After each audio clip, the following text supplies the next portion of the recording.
Hello students, today we will discuss the third use of dimensional analysis, which is to convert units of one system into the units of other system.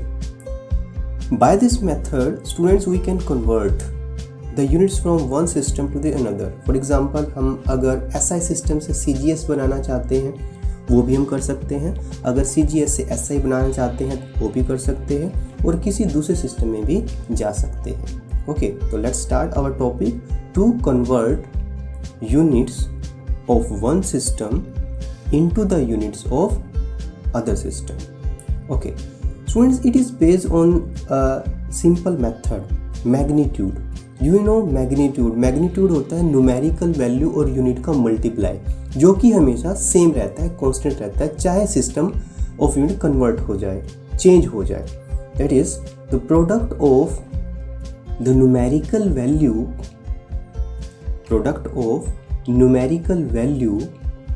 of a physical quantity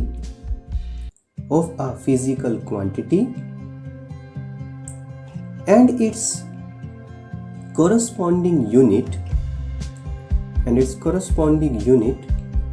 is a constant. जिसे आप magnitude अब तक आपने पढ़ा हुआ था. That is, जैसे मैं कहता हूँ 1 metre, 1 is a numerical value, metre is a unit, which is equal to 100 centimeter. This is also numerical value into unit and both are same.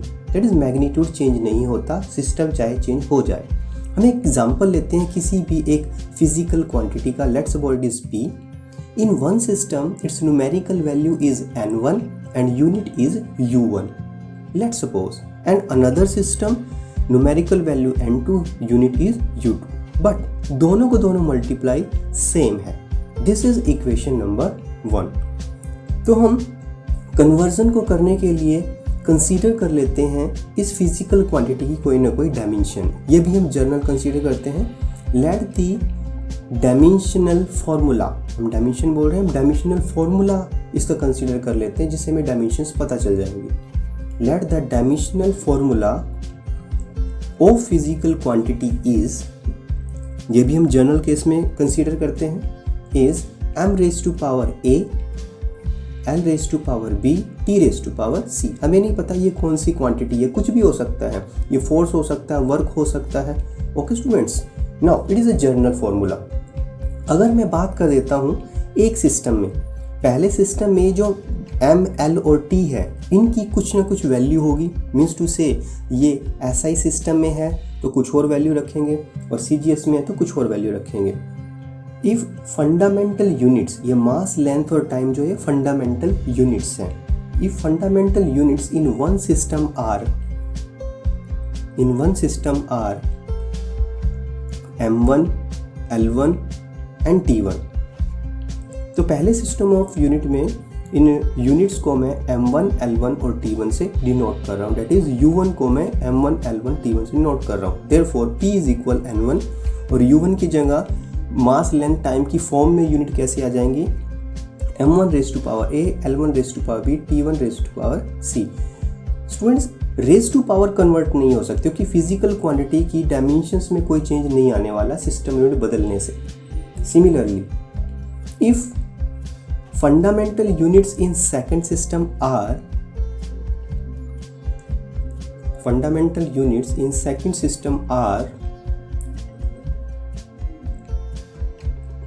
M2,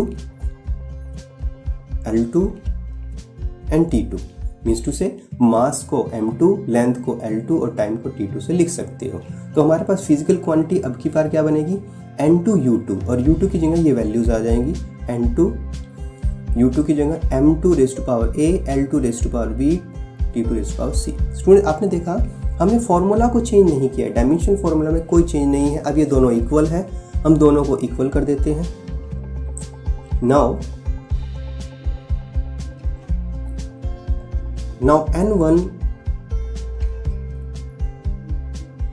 bracket M1 raise to power A, L1 raise to power B, T1 raise to power C, ये equal होना चाहिए N2 M2 raise to power A, L1 raise to power B, T2 raise to power C.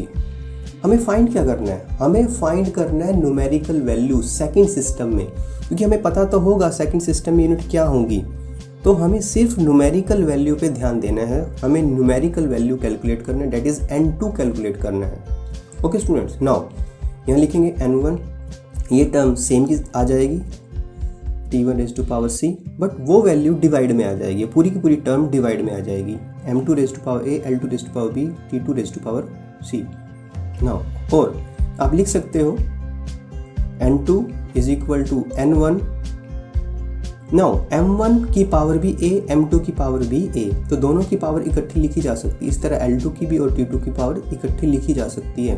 तो M1 by M2 raise to power A, L1 by L2 raise to power B, T1 by T2 raise to power C। Okay student, this is the formula. This is how you can convert one system of unit into the another.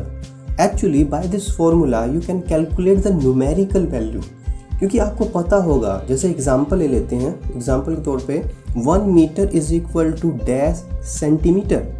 आपको पता है कि ये 100 आने वाला है, but अगर मैं इस फॉर्मूला से कैलकुलेट करूं, N1 आपको पता है 1 है, आपको N2 नहीं पता है। N2 अगर आपको निकालना है तो इस मेथड से यहाँ फॉर्मूले में वैल्यूज पुट करके आप फाइंड कर सकते हो। इस तरह बहुत तरह के आपके पास एग्जांपल्स आएंगे, इसे कैलकुलेट करके आप 100 फाइंड कर सकोगे। एक एग्जांपल से इसे समझेंगे, एक एग्जांपल लेके आपको समझाता हूँ। Let's take an example.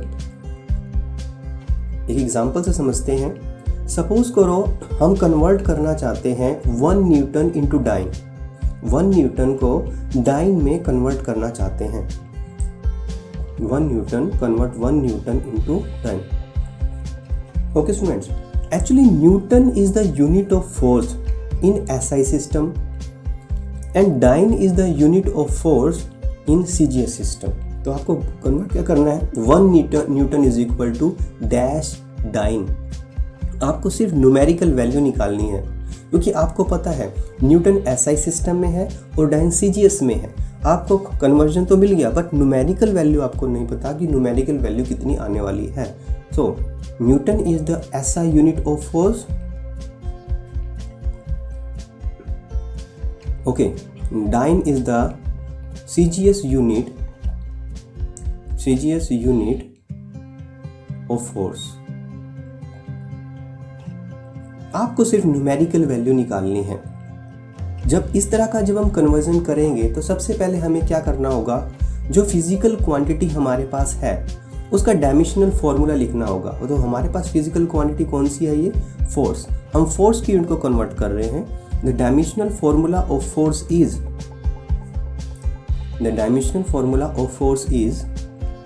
Force क्या होता है, mass into acceleration, MLT-2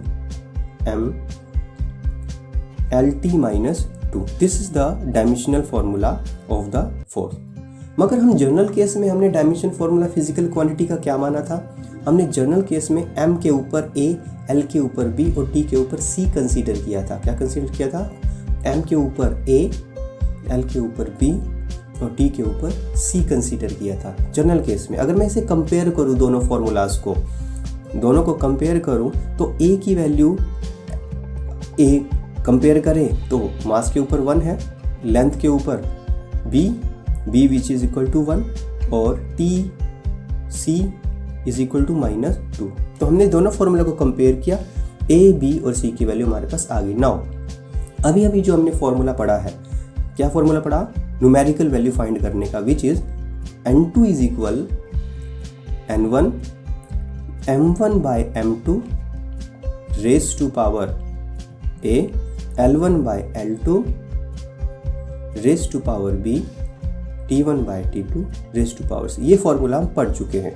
now अब अगर कंपेयर करें M1 क्या है, M1 है पहली SI सिस्टम के अंदर फोर्स के फॉर्मूले में मास की क्या वैल्यू है, और यहाँ पे लिख देते हैं फोर्स M1, L1 और T1 है फर्स्ट सिस्टम के अंदर, और दूसरे में M2, L2 और T2। ओके, ये सारे CGS में है, और जो M1, L1 और T1 है वो SI में है। N1 आपको किसको कन्वर्ट करना है, 1 न्यूटन को, तो N1 की वैल्यू 1 दी हुई है, दिस इज 1।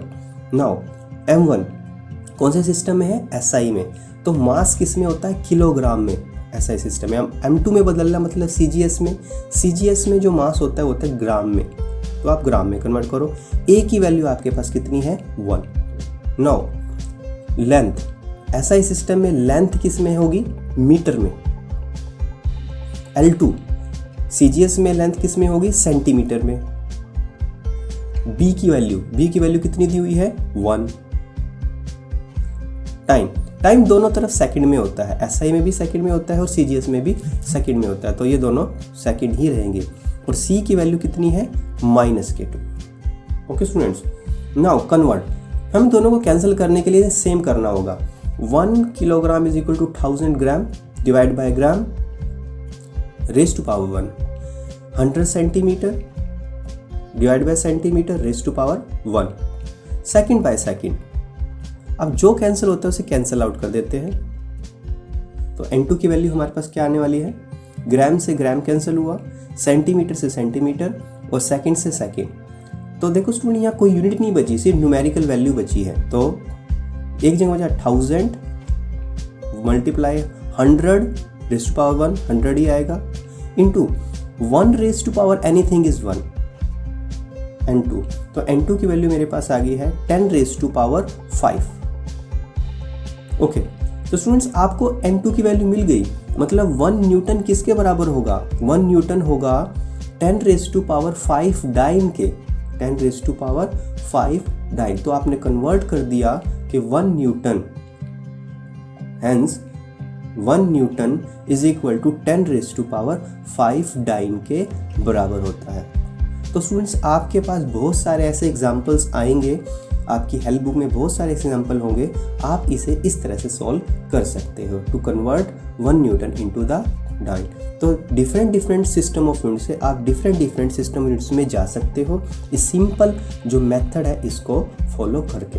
ओके स्टूडेंट्स, तो यहाँ पे हमने कन्वर्ट करना एक सिस्टम दूसरे सिस्टम में हमने ये सीख लिया है। इसके साथ ही जैसे आपने डायमेंशंस पढ़ा, अब डायमेंशंस में क्या है? डायमेंशन कुछ लिमिटेशंस भी हो सकती हैं। डायमेंशन की कुछ लिमिटेशंस, आप ये कह सकते हो लिमिटेशंस ऑफ डायमेंशनल एनालिसिस। इसकी क्या क्या लिमिटेशंस हैं? इसकी लिमिटेशंस हैं डायमेंशन और limitations of dimension analysis. It has following limitations. By this method, the value of any dimensionless constant involved in the formula cannot be calculated. जैसे आपने इससे पहले एक फॉर्मूला पढ़ा होगा, time period of simple pendulum. Simple pendulum के time period का एक सिंपल फॉर्मूला था K√L/G। यहाँ जो K है ये डायमेंशनलेस कांस्टेंट है, वैसे इसकी वैल्यू 2π होती है, वो एक्सपेरिमेंटली होती है। हम कभी भी डायमेंशनल एनालिसिस में इसकी वैल्यू कैलकुलेट नहीं कर पाते। तो इस तरह के जितने भी वैल्यूज़ K की वैल्यू आती हैं वो नहीं फाइंड कर सकते। आल्सो अगर मेरे पास कुछ फैक्टर्स है, जैसे हम मास, लेंथ और टाइम को ही कंपेयर करते हैं, मगर मेरे पास अगर 3 से ज़्यादा फैक्टर हो जाए, जैसे मेरे पास टेम्परेचर आ जाए, उसके लिए मैं केल्विन डायमेंशंस लिखता हूँ K, जैसे मेरे पास एम्पियर आ जाए, जैसे करंट को लिखता हूँ, तो मेरे लिए कॉम्प्लिकेट हो जाता है, ये बन जाता है पूरा कॉम्प्लिकेटेड। तो मैं कॉम्प्लिकेट कैलकुलेशन नहीं कर पाऊँगा, तो मेरे पे इस तरह की कैलकुलेशन नहीं होती, तो वहाँ डायमेंशनल एनालिसिस हेल्प नहीं कर पाता, तो ये बड़ा कैलकुलेट करना पॉसिबल नहीं है। इसी मेथड के अंदर और भी बातें आती हैं, जैसे कुछ ट्रिग्नोमेट्रिकल फंक्शंस आ जाते हैं, साइन थीटा, कोस थीटा आ जाता है, और इसी के साथ एक्सपोनेंट आ जाता है, जैसे e⁻⁴ एनीथिंग, और टर्म्स आ जाती है log x। इनको भी हम एनालाइज नहीं कर सकते in dimensional analysis. These are the limitations of dimensional analysis. तो ये लिमिटेशंस है।